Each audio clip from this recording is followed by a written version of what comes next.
Hello বন্ধুরা, আসসালামু আলাইকুম। কেমন আছেন সবাই? আজ অনেক দিন পর একটা কথা মনে পড়লো।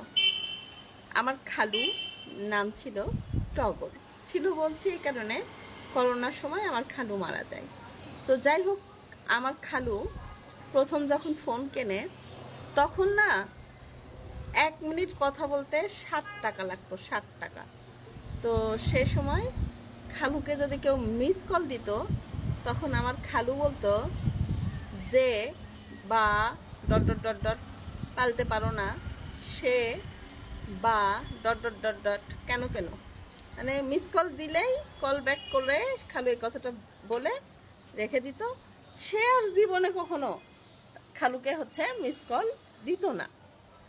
এই কথাটা আমি কেন বললাম, শুরুতে এই কথাটা আমি কেন বললাম, এটা আপনাদেরকে আমি ব্যাখ্যা করছি। দেখেন, আমি নিজে ব্যক্তিগতভাবে মানে আমার সামর্থ্য ছিল না, যে কারণে আমি আমার বড় সন্তানকে আমি কখনো হয়তো প্রাইভেট ইউনিভার্সিটিতে পড়াতে পারতাম না। আর আমার প্রাইভেট ইউনিভার্সিটি সম্পর্কে ধারণা ছিল যে ওখানে শুধু বড় লোকের ছেলেরাই পড়ে, অনেক টাকা পয়সা লাগে, বড় লোকের ছেলেপেলেরাই পড়ে।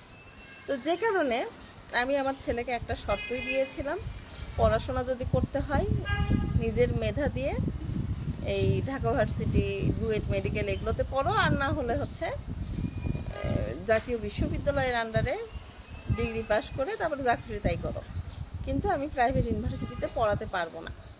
কিন্তু আমি ভুল ছিলাম।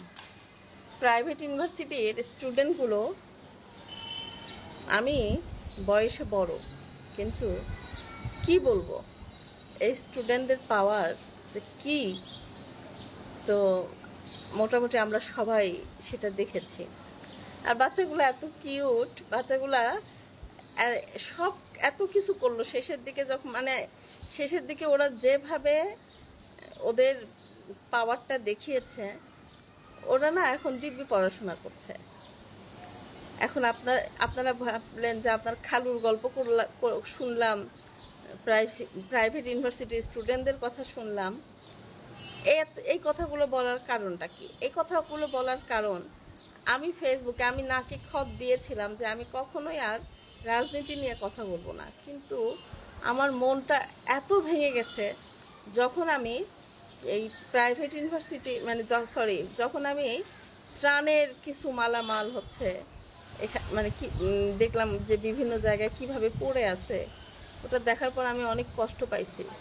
কারণ কিছুটা হলেও আমি এই আমার হাজব্যান্ডের সহযোগিতায় আমরাও কিছু দিয়েছি। তো এটা কি বন্যায় দুর্গত অসহায় মানুষগুলো পেয়েছে, আমি জানি না। তো এখন খালুর কথা প্রসঙ্গে আমার এই কথা বলতে হয়, ভিডিও শেষে এই কথা বলতে হয় যে বা ডট ডট ডট ডট করতে পারো না, হ্যাঁ, ঠিক মতো ম্যানেজমেন্ট করতে পারো না, সেই বা ডট ডট ডট ডট মধ্যে যাও কে তোমাদের একটা কত আমরা বড় হয়েও তোমাদের কাছ থেকে ভাবছিলাম যে শেখার অনেক কিছু আছে, কিন্তু এত তাড়াতাড়ি লোভে পড়ে গেলা। আমি ভুল হতে পারি, সবাই ক্ষমা সুন্দর দৃষ্টিতে দেখবেন, যদি আমার ধারণা ভুল হয় আমাকে শুধরে দেবেন। ভালো থাকবেন সবাই, আল্লাহ হাফেজ, আসসালামু আলাইকুম।